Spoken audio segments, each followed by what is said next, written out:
Hey guys, this is Keith Shabby, your friend in the mortgage business again, and now we're going to take a next step on how much can I afford, and this is section 2 of this conversation.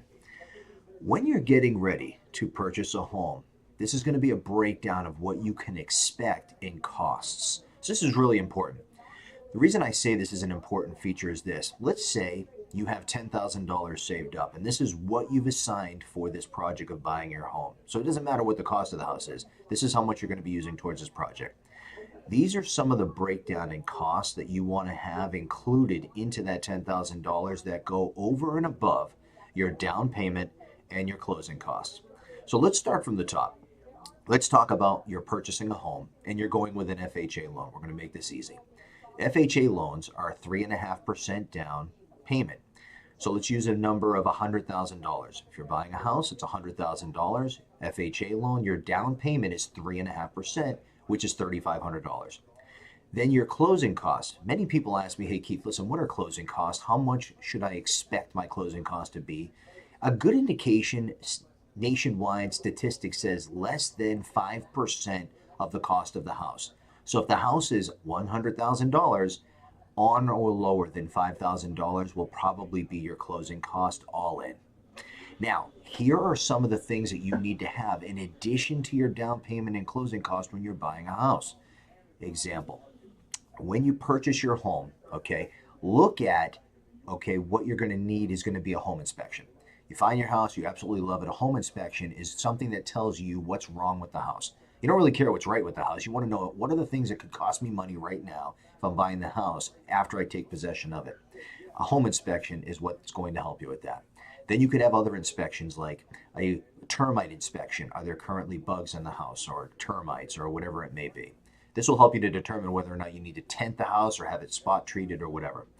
Then depending on the age of the house and where you live in this country, a wind mitigation is an inspection that the insurance companies use to let them know what are the features of the house safety feature wise, like the roof, like the doors, the windows, the garage, etc., the style of the home. Is it wood framed? Is it brick? Is it CBS? They give you discounts on having that, and it's called a wind mitigation report. Now, our 4-point inspection is something if you have an older home. This goes into greater detail. Older home, anything beyond 1970 is going to be a 4-point inspection. Now, some other things you may have is going to be your appraisal. Now, the appraisal is designed to let the lender know what is the value of the house based on other homes that are selling in the area. So if your home that you're buying is $100,000, when the appraisal is done, we want to know that the home is worth $100,000. That is important for the lender to know because we don't want you paying more for a home than the home is worth. Now, when you look at all of these inspections, I'll give you a breakdown of national what these things should cost. Your home inspection should run you, call it $300 to $400 depending on the size of the house. Your wind mitigation and 4-point will usually run you a couple of $100. Your termite is usually just in addition to your home inspection, and that can be anywhere from $50 to $100. Then you have your appraisal. Your appraisal, depending on the size of the house and where it's located, it can run you between, call it $400 to $550. Now, some things that are important to know when you're looking at buying your home, okay, is all in, okay, nationwide. You do not want to have, like I told you in the first video, is not having your housing payment be more than 35% of your gross income. The other thing you don't want is you don't want all of your debts, including what's on your credit report, okay, or what's not on your credit report, child support, alimony, or etc., to be any more than 50% of your total debts, including your housing payment. Anything higher than that, you're not going to qualify for your home. These items are really important to understand when buying a home. So that way, when you go in, there's no surprises. I always tell people, listen, I don't like surprises when it comes to money. I like surprises on my birthday and Christmas, but don't hit me for things that I'm not expecting.